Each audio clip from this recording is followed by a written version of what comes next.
How to calculate the amount of excess reagent in terms of mass. We're going to do this for the same reaction we did today in class. Aluminum reacts with copper 2 chloride to form copper and aluminum chloride.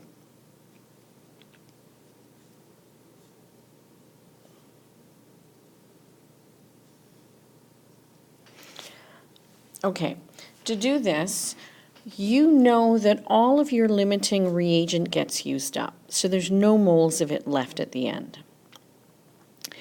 Only some of your excess reagent gets used up, so you need to figure out how much of it got used up. That way you can figure out how much is left over. So for this reaction, we know that our limiting reagent is copper 2 chloride.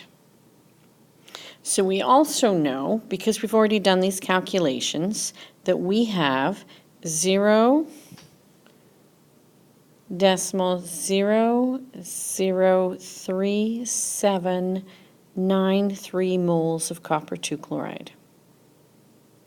Because we've already done the math, we also know that at the start we have 0.009266 moles of aluminum.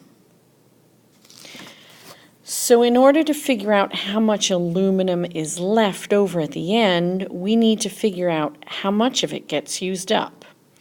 To do that, we have to start with our moles of our limiting reagent.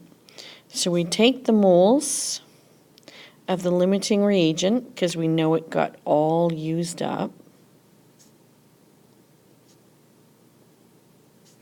and we find out how many moles of aluminum it needed by using our mole ratio. So 2 to 3. So we know that we only need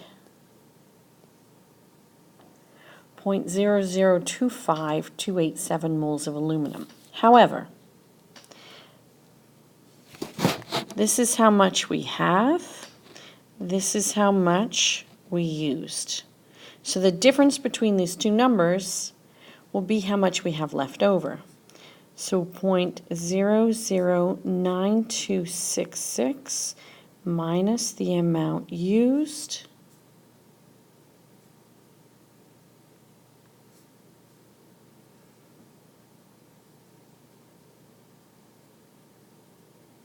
will tell us how many moles are left over, or how many moles are in excess.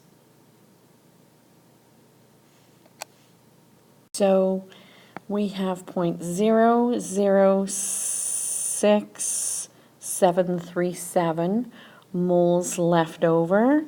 So if we take this and multiply it by the molar mass,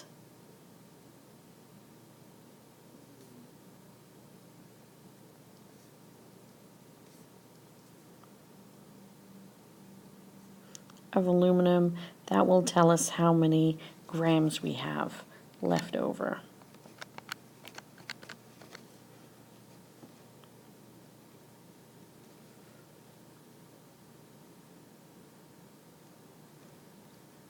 So we have 0.18 grams of aluminum left over after the reaction has finished. So we have 0.18 grams of aluminum in excess.